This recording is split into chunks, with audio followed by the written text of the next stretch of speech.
Så er vi kommet ind i indvejningen og til alle de mange tanke, der er her.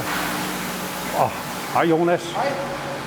Jonas er jo chef for afdelingen, og det er dig, der holder styr på alt det her. Det kan du tro. Hvad var det, du var ved at lave lige før? Jeg vil tage en prøve af det her mælk for at se, om det var i orden. Hvor mange forskellige tanke har du herinde? Jeg har vel en 20 stykker, tror jeg. Sådan rundt regnet. Ja, hvor mange typer mælk har vi i grunden? Vi har nok 25-30 forskellige typer mælk. Det har du herinde. Som Det har jeg i alle de forskellige tanke herinde, ja. Vi har lige været ude at se Lars Nørgaard pumpe mælk ind, som så ryger ind i en af tankene her. Og så skal du og dine kollegaer behandle mælken. Og hvad er det, der skal Jeg lave? bestemmer jo, hvilken tank han fylder mælken i. Ja, Det kan jeg jo styre, og jeg ved, hvilken mælk han kommer med i tankfyldechaufføren. ja, Så kan jeg programmere det til, at det kører ind i forskellige tanker, alt efter hvad det er for en type, han har med. ja. Så har hver type har et nummer. Det kan jeg programmere ind til at fylde ind den rigtige tank herinde, så jeg kan holde det hele adskilt. Så inde der, hvor alle computerne er og skærmene, der har du overblik over. Der har vi overblik over, hvad for noget der er, hvad for en tanke. Ja. Og udover det, så er det jo også i din afdeling, at I laver pasteurisering og centrifugering. Fuldstændig rigtigt. Skal vi gå ned og se på det Lad os anlæg? det. Lad os Ja, det. det er godt. Ja, og her har vi jo alle vores pasteuriseringsapparater. Hvor mange har vi af dem? Jeg har 8, hvor jeg pasteuriserer alt fra valle til fløde, til mælk til yoghurt, til mælk til ost, til mælk til konsum. Så det hele, alt det mælk, der kommer ind, det bliver pasteuriseret. Alt mælk skal pasteuriseres. Den skal pasteuriseres. Så det bliver alt mælken. Ved hvilken varmegrad? Det er jo lovpligtigt i Danmark, at mælk skal minimum skal lavpasteuriseres. 72 grader.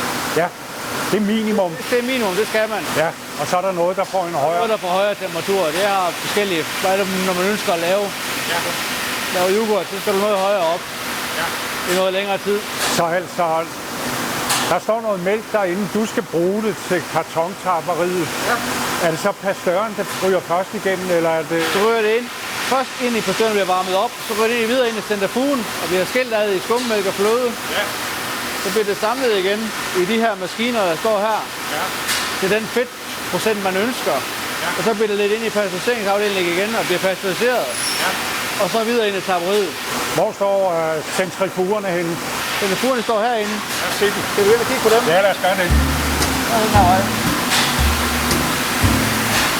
Og det er centrifugerne. Centrifugerne. Hvor mange har vi af dem? Vi har 4 centrifuger og 1 bakterfuge. Ja. Og hvad er princippet her? Princippet er jo, at man bruger vægtfylden i mælken samt centrifugalkraften til at skille skummælk og fløde. Så man kører det lynhurtigt rundt, så samler alt det tunge. Det samler sig ud i siden, og alt det der ikke er så tungt, samler sig i midten, så det kan blive samlet sammen og taget fra som fløde. Og det tunge, hvad er det? Det tunge, det er skummælk. Og det lette? Og det lette, det er fløde. Så herinde, der får du jeg skilt det ad. fløde og skummælk. Og sådan lidt samme princip som i vaskemaskinen. Ja, det er præcis. Så det kører rundt. Vaskemaskinen hiver den også alt vandet ud jo. Ja. Til siden, fordi det er tungt. Ja. Så er der noget, jeg gerne vil vide, Jonas. Ja. Nu har du hjertemælk derinde. Ja. Du har pasteuriseret hjertemælken, sendt den ind i centrifuge og fået hjertet fløde og hjertet skummemælk. Inde i kartontapperiet, der skal du tappe hjertet letmælk. Ja. Hvordan gør du så det? Så har jeg den her maskine, det hedder en Combo Master, som sætter fløden og skummælken sammen igen i det rigtige forhold, så man får letmælk. Der skal du have 1,5% fedt i. Så regner den ud, hvor meget fløde der skal tilsættes til skummælken, hvor det bliver lige pludselig 1,5% fedt. Så det er, at du taster noget ind her. Maskinen får at vide, nu skal du lave letmælk, så laver den letmælk til os. Så det allerførste, der løber ud af røret, er det letmælk, eller var det lige et stykke tid? Så kører man lige lidt frem, indtil man er sikker på, at det er letmælk. Ja. Der har vi har nogle retningslinjer. Det kører så meget frem, for at nu er der 100% sikker på, at det er letmælk. Og det, jeg har svært ved at forstå, det er, hvordan sådan du kan overblikke over 28 tanke og 8 pasteuriseringsanlæg og 5 centrifuger. Du har ikke det hele op i hovedet. Det er derfor, man er 2 mand på arbejde i Sundskab.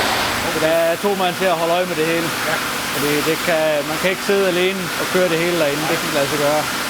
Men det kunne være, at jeg skulle prøve at gå ind i Prøv at gå ind og snakke med På Svend og Lars. kontoret. og høre. Hvad kalder I kontoret derinde? Det hedder Maskinstuen. Maskinstuen. Jeg prøver at gå derind. Det er jo godt. Tak. Tak til Svend og Lars. Ja.